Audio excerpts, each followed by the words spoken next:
Welcome to SS defence academy friends. आज के इस वीडियो सेशंस में मैं आप सभी के साथ डिस्कस करने वाला हूं एसएससी कांस्टेबल जीडी का जो एग्जामिनेशंस 5 जून 2011 को फर्स्ट शिफ्ट में कंडक्ट हुआ था और उस एग्जामिनेशंस में जो हिंदी सेक्शंस में 25 क्वेश्चंस पूछे गए थे, आज के इस वीडियो सेशंस में हम लोग डिस्कस करने वाले हैं। तो वीडियो को बिना स्किप किए लास्ट तक देख लीजिएगा फ्रेंड्स, आने वाले एसएससी जीडी एग्जामिनेशंस के लिए काफ़ी हेल्पफुल रहेगा। फ्रेंड्स, मैं अपने चैनल के माध्यम से 2011 से लेकर 2015 तक जो ऑफलाइन मोड में एग्जामिनेशंस कंडक्ट हुआ है एसएससी जीडी का, और साथ में 2019 के ऑल 54 शिफ्ट में जो सीबीटी मोड में एग्जामिनेशंस कंडक्ट हुआ है, तो फ्रेंड्स मैं 2011 से लेकर 2019 तक का शिफ्ट वाइज आपको जीके का मैं वीडियो प्रोवाइड किया हूं, जिसका प्लेलिस्ट आपको यूट्यूब पर मिल जाएगा। लिंक भी दे दूंगा डिस्क्रिप्शन बॉक्स में, आप इजीली सभी वीडियो को वॉच कर सकते हैं। सभी जीके के सेक्शंस को मैं कंप्लीट करा दिया हूं 2011 से लेकर 2019 तक का, और उसका ई बुक भी लॉन्च हो गया है। जिनको वीडियो देखना है तो आप फ्री ऑफ कॉस्ट देख सकते हैं वीडियो को शिफ्ट वाइज, नहीं तो यदि आप ई बुक लेना चाहते हैं जिसमें आपको 2011 से लेकर 2019 तक का सभी निचोड़ दिया गया है शिफ्ट वाइज जीके का कलेक्शंस, तो आप उस ई बुक को ले सकते हैं। तो फ्रेंड्स, मैं आप सभी के साथ अब से 2011 से लेकर 2019 तक में जितने भी शिफ्ट वाइज एग्जामिनेशंस कंडक्ट हुए हैं और उस एग्जामिनेशंस में जो हिंदी के क्वेश्चंस 25 पूछे गए हैं, उन सब का मैं कलेक्शन देने वाला हूं डेली बेस पे एक शिफ्ट का मैं आपको एग्जाम एनालिसिस कराऊंगा। तो चैनल से जुड़े रहिएगा। ये क्लास फर्स्ट रहेगा हिंदी का, जिसमें हम लोग 5 जून 2011 के फर्स्ट शिफ्ट के 25 क्वेश्चंस को डिस्कस करेंगे। आप इसका पीडीएफ भी डाउनलोड कर सकते हैं टेलीग्राम चैनल से जुड़ के, तो लिंक डिस्क्रिप्शन बॉक्स में मिल जाएगा टेलीग्राम चैनल का, देख सकते हैं फ्रेंड्स। मैं प्रॉपर ढंग से सभी क्वेश्चंस को इंक्लूड किया हूं। आपको लेवल की भी जानकारी मिलेगा कि किस लेवल से, देखिए बहुत सारा लेवल इंक्रीज हुआ है पहले की अपेक्षा, तो आप सभी को एक अच्छा एनालिसिस मिलेगा। यहाँ पर हम लोग गद्यांश के भी क्वेश्चंस को डिस्कस करने वाले हैं, तो लास्ट तक देख लीजिएगा फ्रेंड्स। आप लोग सोच रहे होंगे कि ये मुझे क्वेश्चन कहाँ से मिला, तो एक स्पार्क का बहुत पुराना क्वेश्चन 2011 से लेकर 2015 का था मेरे पास, जिसमें से आपको मैं ये कलेक्शंस करा रहा हूँ। देख सकते हैं, यही बुक है जो 5/6/2011 को देख सकते हैं। ये पीडीएफ भी अपलोड हो जाएगा टेलीग्राम पे वीडियो सेशन सेंड होने के बाद, जिसमें आपको सभी सेक्शंस देखने को मिल जाएगा। तो इसी में से मैं इंक्लूड किया हूँ हिंदी के सेक्शंस को, देख सकते हैं। देखिए, मैं इसलिए हैंड नोट्स बनाता हूँ ताकि प्रॉपर ढंग से आपको एग्जाम एनालिसिस मिले, किताबी भाषा नहीं, अपनी भाषा में, ताकि आपको प्रॉपर ढंग से सभी क्वेश्चन समझ आए। तो चलिए फ्रेंड, देरी ना करते हुए सभी क्वेश्चंस को एक एक करके डिस्कस करते हैं। देखिए फर्स्ट क्वेश्चन, देखिए जो 2011 में क्वेश्चंस बना था उस टाइम हिंदी में देखिए 5-5 का कलेक्शन था। जैसे पर्यायवाची शब्द 5 क्वेश्चन पूछ दिया गया, विलोम के 5 क्वेश्चन पूछ दिया गया, शुद्ध जो बर्तनी वाला होता है वो 5 क्वेश्चन पूछ दिया गया, मुहावरा से 5 क्वेश्चन पूछ दिया गया, और फिर उसके बाद गद्यांश से 5 क्वेश्चन, मतलब फिक्स टॉपिक था। इन्हीं टॉपिक से क्वेश्चन 5-5 करके पूछा गया था। लेकिन अब ऐसा पैटर्न चेंज हो गया है। मैं आपको चैनल से जुड़े रहिएगा, मैं टोटल 2011 से लेकर 2019 तक का कलेक्शन देने वाला हूं। यदि आप इतना पढ़ लेते हैं ना, तो आप 25 में 25 करके आइएगा हिंदी सेक्शंस में। देखिए फ्रेंड्स, फर्स्ट क्वेश्चन पूछा गया था, धरती का पर्यायवाची शब्द। पर्यायवाची का मतलब होता है समानार्थक शब्द, मतलब समान दिखने वाला शब्द। तो बताना है धरती के समान, इसमें ऑप्शन दिया था तरनी, भरिया, रजनी, वसुधा। तो धरती का पर्यायवाची हो जाएगा ऑप्शन के अकॉर्डिंग वसुधा। अब आप सोचेंगे, बाकी सभी जो ऑप्शन है उसको भी डिस्कस कर देता हूँ। तरनी, देखिए ये तरनी जो है ना, नाय का पर्यायवाची है, नाव का। भरिया जो है पत्नी का है। ये रजनी जो है रात का पर्यायवाची है। अब चलिए और मैं आपको बता दूं कि धरती का पर्यायवाची शब्द और क्या क्या होता है जो नेक्स्ट एग्जाम में पूछ सकता है यहाँ से। तो धरती का पर्यायवाची धारा भी होता है, पृथ्वी भी होता है, भू होता है, वसुंधरा होता है, रत्नावली होता है, अचला होता है, और ये वसुंधरा भी होता है। तो धरती का पर्यायवाची वसुधा सही था ऑप्शन के अकॉर्डिंग। क्वेश्चन सेकंड देखिए, नदी का पर्यायवाची पूछा गया था, ऑप्शन था सुरसरी, सरिता, देव नदी, सुरभि। तो देखिए ऑप्शन हो जाएगा सरिता, ऑप्शन के अकॉर्डिंग नदी का पर्यायवाची हो जाएगा सरिता। बाकी ऑप्शन देख लीजिए, सुरसरी जो है ये गंगा का पर्यायवाची है, देव नदी जो है ये भी गंगा का है, और सुरभि जो है ना कामधेनु का पर्यायवाची है।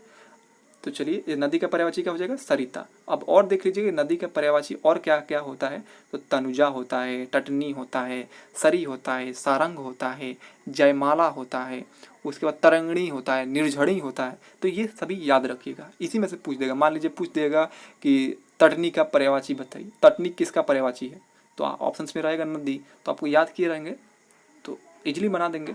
अब देखिए थर्ड, वायु का पर्यायवाची पूछा गया था, ऑप्शन था अनिल, उसके बाद था झंझावात, आंधी, चक्रवात। तो देखिए वायु का जो पर्यायवाची था ऑप्शन के अकॉर्डिंग अनिल बिल्कुल सही था। अनिल, आयु, अनिल मतलब क्या होता है, वायु ही होता है। बाकी ये झंझावात जो है तूफान का पर्यायवाची है, और आंधी भी ये तूफान का है, चक्रवात भी तूफान का है।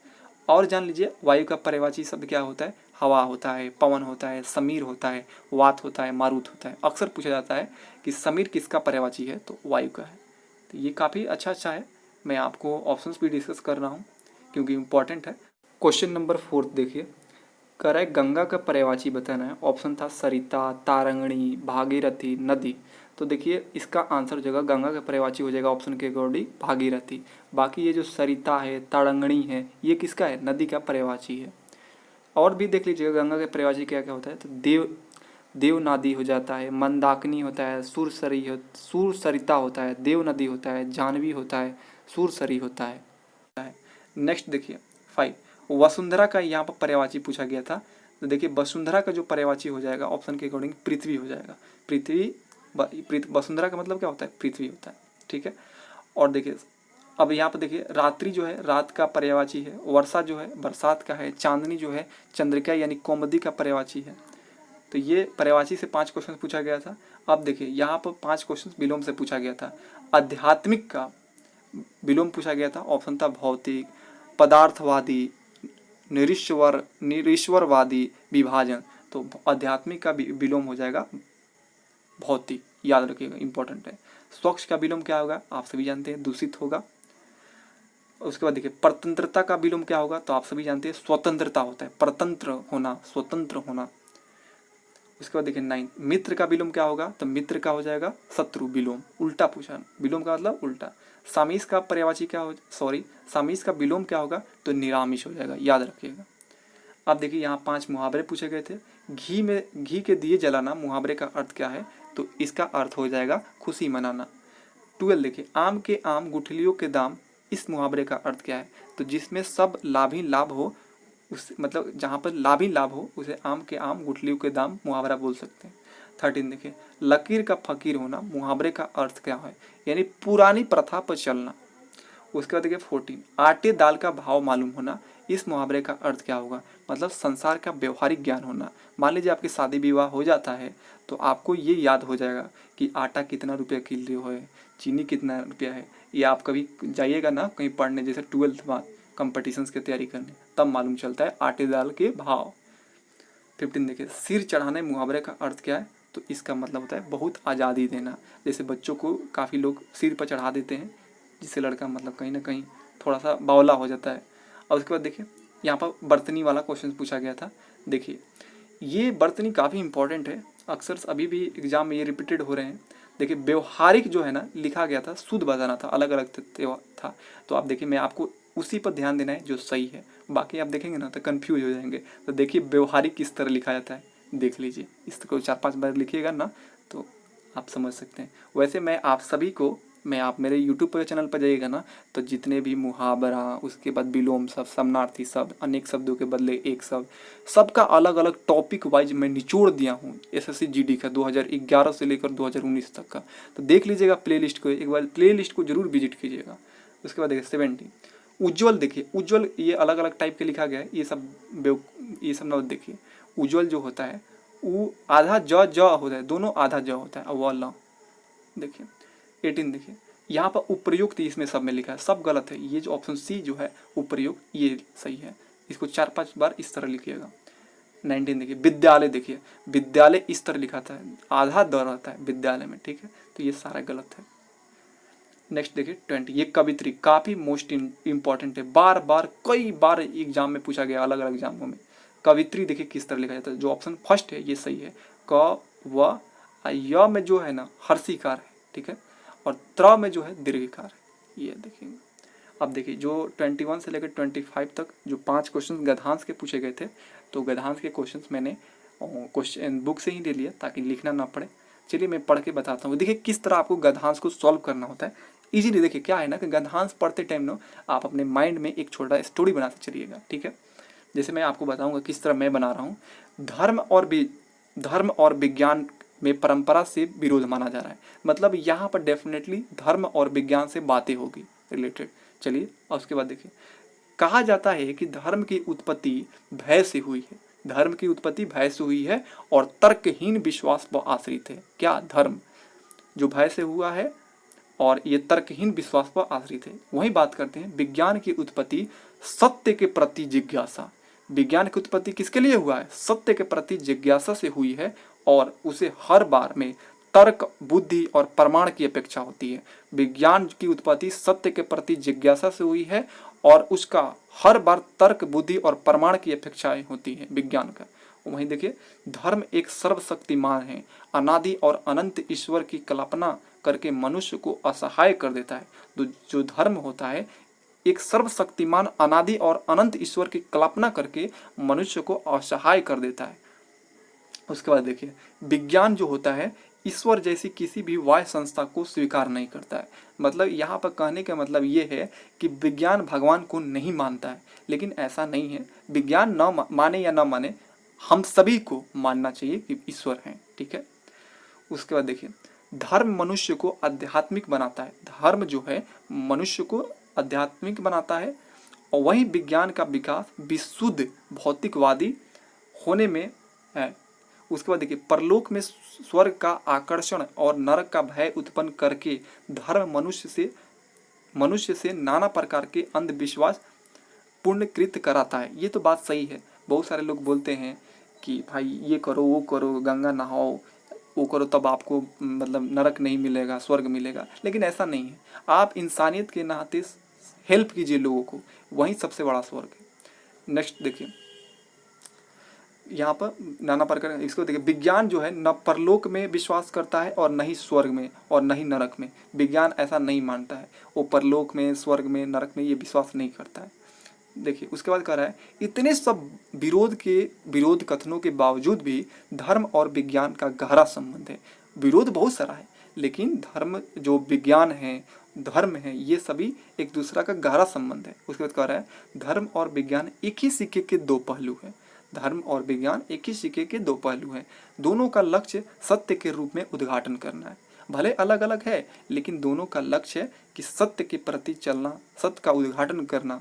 हाँ, दोनों की प्रणालियाँ अलग अलग है, विज्ञान और धर्म की प्रणालियाँ अलग है, लेकिन उसके बाद कह रहा है, यदि सर्वेक्षण किया जाए तो मानव जाति पर आज धर्म के बदले विज्ञान का प्रभुत्व फैला हुआ है। बिल्कुल, लोग आजकल आस्था में ज़्यादा ध्यान नहीं रखते हैं, विज्ञान टेक्नोलॉजी में ज़्यादातर रुचि रख रहे हैं, लेकिन ऐसा नहीं है। आप लोग अपने जो भी हैं, मान लीजिए आप हिंदू हैं, मुस्लिम हैं, जो भी हैं, अपने ईश्वर को ज़रूर मानना चाहिए। देखिए उसके बाद 96, लेकिन हमें ये जो ये दिया गया है गद्यांश, इसके अकॉर्डिंग आपको आंसर देना होता है। चलिए मैं आपको आंसर देता हूँ। लेखक के अनुसार विज्ञान किस पर आश्रित है? मैंने बताया था ऊपर कि जो विज्ञान होता है ये तर्क पे होता है, प्रमाण मांगता है विज्ञान। तो ये किस पे आश्रित है? प्रमाण पे आधारित है। ऑप्शन देखिए 97। अच्छा से पढ़ लीजिएगा ना गद्यांश, तो अपने आप ऑटोमेटिक आंसर लिखा जाए। विज्ञान और धर्म दोनों का अंतिम लक्ष्य क्या है? तो मैं बताया गया है कि दोनों भले डिफरेंस अलग अलग है, लेकिन एक ही उनका लक्ष्य सत्य की खोज करना। 98 देखिए, एक ही सिक्के के दो पहलू का तात्पर्य क्या है? मतलब इसका तात्पर्य ये होता है, एक विषय के प्रति दो दृष्टिकोण। एक ही सिक्के के दो पहलू, मतलब एक विषय के प्रति दो दृष्टिकोण। विज्ञान का अलग दृष्टिकोण, आस्था का अलग दृष्टिकोण। 99 देखिए, मनुष्य अंधविश्वास कैसे बनाता है? तो देखिए मनुष्य कैसे अंधविश्वास बोलता है कि तू ये गंगा जी नहीं नहाएंगे तो पाप होगा, ये नरक मिलेगा। अरे क्या बोलता है, मरते टाइम की बाछी छुआओ, ऐसा बोलता है। तो अरे भाई कहाँ से, जिसके पास बाछी नहीं होगा तो स्वर्ग में नहीं जाएगा, अच्छा काम किया होगा तो। ये सब अंधविश्वास है। तो देखिए, स्वयं को असहाय मानकर, स्वर्ग का आकर्षण दिलाकर, नरक का भय दिलवाकर, ये सब क्या है? अंधविश्वास है। ये उपयुक्त तीनों का कारण है अंधविश्वास का, ऐसा सब नहीं होता है। अब देखिए 100 क्वेश्चन। विज्ञान किस पर विश्वास करता है, तो देखिए विज्ञान जो है सत्य, दोनों सत्य पर विश्वास करता है, तो ये आप इजीली कर लेंगे। तो फ्रेंड्स कैसा लगा वीडियो, आप सभी जरूर कमेंट्स बॉक्स में एक लाइक जरूर कीजिएगा। फिर मिलते हैं नेक्स्ट शिफ्ट के एग्जाम एनालिसिस में। हिंदी का अब रेगुलर वीडियो आएगा, आप सभी को चैनल से जुड़े रहिएगा। 1-1.5 महीना में मैं टोटल 2019 तक कंप्लीट करा दूंगा और ये PDF भी अपलोड कर दूंगा टेलीग्राम पर। तब तक के लिए आप सभी को मेरा जय हिंद।